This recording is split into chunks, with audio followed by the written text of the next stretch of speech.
Hürmetli vatandaş, bugünkü islaha 2020 yıl 9. ayının 11. günü hafta cuma. Yukarıda ben sizlerge bir leksiya sözüldü. Şu leksiya doğrusu da yoldaşlar bilen bir işe cümlede muhakeme kılıp bakaylı. Yukarıda sözlüge leksiyamızın mazmunu sizlerge aydın oldu. Bu hazırkı növbetki Amerika Qo'shma Shtatlar bilan Cumhuriyet Halk Cumhuriyeti o'rtasida bo'layotgan talash tortishlar va bir-birining ikki davlat o'zaro savdo, hozirgi kunda endi diplomatiya, hozirgi kunda endi fan texnika sohasi va yana ilgirlagan holda hozir ikki davlatning munosabati Tayvan degan ashu rayonga markazlashgan bir ahvol ostida ikki davlat nima qilish kerak? Masalan, munosabat o'rnatimiz. Bu o'rnatilgan munosabat qanday qilish kerak? Senzor qilinmaydigan, ya'ni tekshirilmaydigan, cheklanmaydigan, ya'ni bordi keldi munosabatlarimiz cheklanmaydigan, shundaqla bir-birimizga tapa-tani qilmaydigan, echivitilgan haqiqiy ma'nodagi davlatlar munosabati. Sen shuni orzu qilsang, biz shundaq munosabatni turg'izamiz. Biz ham sening orzu qilganingdek munosabatni turg'izamiz. Lekin buning oxirgi sharti shu bo'ladiki, Jungo xalqi o'zi orzu qilgan erkinlikka, bir muhitga, bir fursatga, ya bir tarixiy fursatga erishish lozim. Şu vaqtga yetgandalar Amerika Jungo o'rtasida haqiqiy munosabat paydo bo'ladi. Endi bu yerda sizga shu narsani aytishimiz mumkinki, hurmatli vatandosh, Jungo degan o bir davlat, bir xalqni, ya'ni Xitoy xalqini asos qilgan bir davlat. Bir davlat ekan, bu davlatga qaysi partiya hukmronlik qiladi? Jungo Kompartiyasi hukmronlik qiladi va yana boshqa bir partiya bormi? Yoki yana bir boshqa bir partiya qurilishi kerakmi? Agar Jungo Kompartiyasi har hukmronlik qilaveradigan bo'lsa, bu mustabid hukmronlik bo'ladi. Nima uchun? Ikkinchi bir partiya yo'q. Siyosat maydoni o'xshamaydigan, siyosat bir taraf qilish maydoni o'xshamaydigan, xalqqa tutgan pozitsiyasi o'xshamaydigan, yoki iqtisod va yoki boshqa jihatlarda partiyaga o'xshamaydigan ko'z qarash bilan qarshi qurilgan ikkinchi bir partiya, ya'ni ko'p sonliq partiya. Yani partiya guruhlari bölüngen, bir neçe partiya qurilgan ahvol ostida Jungo bo'ladisa, bu Jungo erkin Jungo bo'ladi. Bu vaqtida andin Jungo xalqining orzusi erkinlik erishgan bo'ldi. Ko'p partiyalik tuzumni ishga oshirishing kerak demabdi, shu yerga beribdi. Hozir Jungo Kompartiyasi faqat bir partiya, bilyapsiz, ko'ryapsiz. Onun üstüne saylamdan ötken partiya emas. Bu saylamdan ötüş için onun ikinci bir partiya emrah buluş gerek. Yoki bu öktücü partiya buluş gerek. Bo'lmasa bu devleti saylam mı bo'lmaydi?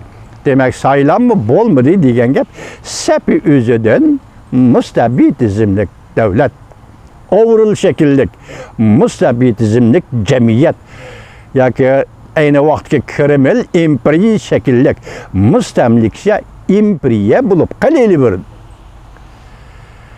Hozir Brian Start yani samimiy fikr qilibdi.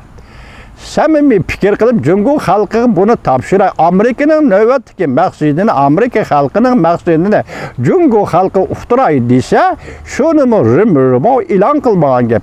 Ammo Jungoning bosh elchisi aytgankay, Amerikada matbuot bo'lamdi, torbat bo'lamdi, qayerda bo'sh o'zining fikrini e'lon qila oladi. Amerika tanqid qiladigan fikrlarini e'lon qila oladi.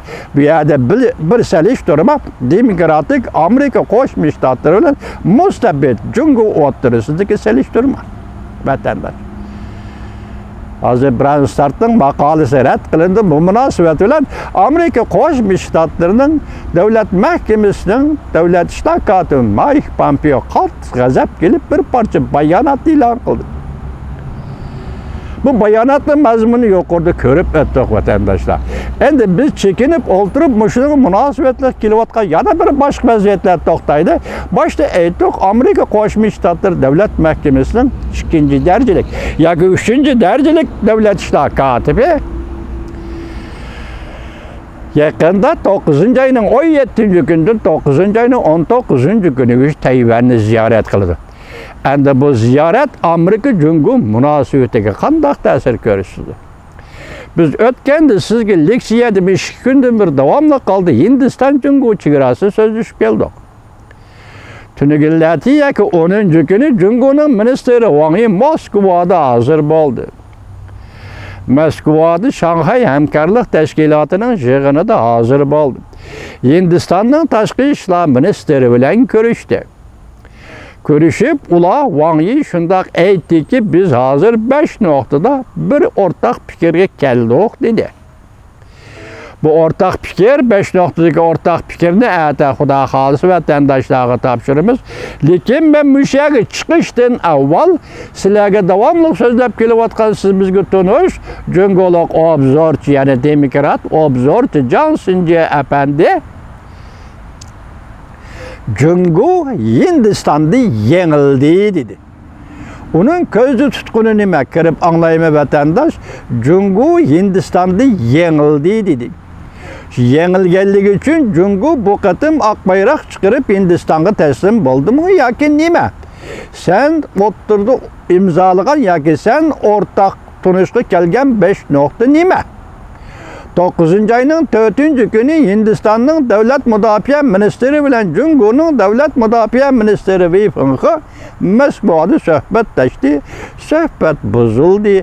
Söhbet neticeye erişmedi diyen idi. Bugün emdi ihtimal bu ağırlıktaki bir sözü şunda kıstırayla şu vakitte söhbet bozuldu emez. Belki bir neticeye erişti. Bırak bu neticeni Jungu'nun Tashqi ishlar ministri Wang Yi'ga qoldirish kerak bo'lgan bo'lsa kerak. 4. günü söhbet iki devletning davlat mudofaa ministrlarining söhbeti. Bu qatimqi söhbet iki devletning diplomatiya ministrlarining söhbeti. Netice o'ttirdi 5 nokta imzalandı değildi. 5 noktada birdek fikri keldi değildi. İhtimal bu Moskva'nın töhfisi bo'lsa kerak. Çünkü bu söhbet 3. devlette elip berilyapti. Hazır Jan Sinje'nin sözüge gelsek endi mağlup oldu. Hindistan aldığında mağlup oldu dedi. Bu neticeni ertesilerge eğitimiz. Bırak şu nerse Wang Yi efendi, ben bunu sizge qartib sözleymen ki minister Wang Yi efendi, sizmiş yakından bir iki diplomatik faaliyetlerinizde çandırıp koyusunuz. Bu çandırıp koyuşunuzun özü bizden tahlil kılışımızga, bizden fikirleşip vatandaşlara yetkizişimizge, milletimiz Uygur'un münasebetlik taraflar bulmasa tahlil bilen münasebetlik taraflar bolsa aşkarı sözleşli yetkizip bilevatımız Wang Yi efendi. Sizin Şanghay Hamkorlik Teşkilatınız bunun haclinidigan, tölünidigan dollar pul teşkilleş bardı keldi ketti. Bunundaki keyinki 6-7 devlet bir tiyin pul çıkamaydı bu pulunu Jungologlar hacdaydı. Siz hacdaysınız Minister Wang Yi efendi. Her qatımki Şanghay ahbarıma, Şanghay Hamkorligi Teşkilatı'nı siz dolaydıgan şu var. Meyli qaysı başlık yetip gelsin, yuqur derecelik başlık olsun, tüven derecelik başlık olsun, yetip gelgende dolaydıgan şu var, mında şu var idi. Bölgünçülüke karıştırış. 3 xil güçlerge karıştırış. Teröristlerge karıştırış. Lekin Wang Yi efendi bu qatım çandırıp koydunuz. Şanghay Hamkorlik Teşkilatı'nın ministerler, Tashqi ishlar ministerleri yig'inida bu qatim çandırıp koydunuz. Bu gaplarni ağızdan çıkarmadınız. Fakat ağızdan çıkargınız özara canıcan menfaatler meselesi yoki canıcan menfaatni qo'g'dash meselesini o'ttirg'i chiqardingiz. Keyingi shuarlarni nimishqa tashlab qo'ydingiz Wang Yi efendi? Mesela 3 xil güçlerge karıştırış, teröristlerge karıştırış, milli bölgünçülük karıştırış şiarlarını bu qatim nemişqa taşlap koydunuz Wang Yi efendi. Vatandaşlara ben sizlerge şundaq bir sezgi, üzemden sezgi az aldırımdan kelevatkan bir sezgi, yoki bir tuygu bilen şundaq deymen ki vatandaşlar Hazır Cüngü Kompartiyasının turgan ornu. Oçıqraq aytqanda dünyada bu Kompartiyaga, bu partiyaga yaqin turib do'st bo'la oladigan ikkinchi birisi mutlaqo yo'q. Hozir tugidi, umumyüzlük tugidi. Hozir Cüngü Kompartiyasi bütün dünyanın düşmaniga aylandi. Agar do'sti bor, buni do'sti bor deyilsa Tayvandagi Kuomintang. Tayvandagi Kuomintang partiyasi Cüngü Kompartiyasining do'stiga aylandi. Do'sti bo'lib qolib qoldi.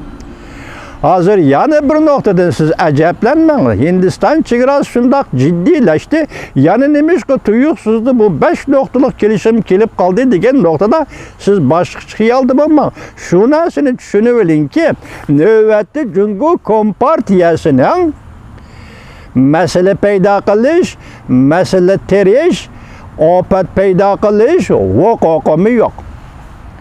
Yani şunu sizge aytib hürmetlik vatandaş, men dedim başı sezgi bu azalarında payda bolgan tuygu. Dahi fikirge aylanmagan tuygunu sizge aytib qo'yay vatandaş, Cüngü Kompartiyasının növbette uruş qilish huquqi yo'q. Cüngü Kompartiyasi mana mush ahvolga tushib qoldi. Faqat yo'l nima? Har qanday masalani tek yo'l bilan bir taraf qilish. Şuna siz Wang Yi efendi bu qatımki Moskva faaliyetinizdir sizden. Hareketinizdir, söz ibarenizdir. Ben şunu görüp yettim ki her kandak meseleni tek yolu bilen hal qilish. Sizge endin meyli Tayvan boğazı da, meyli Hindistan Cüngü çegrası da, meyli başka her kandak bir yerde uruş qilish hukukunuz mu yok? Bundak hukuk sizge berilgen emas. Meni xulasam bu Wang Yi efendi minister qabul qilamsiz? O'ylab ko'ring minister efendi.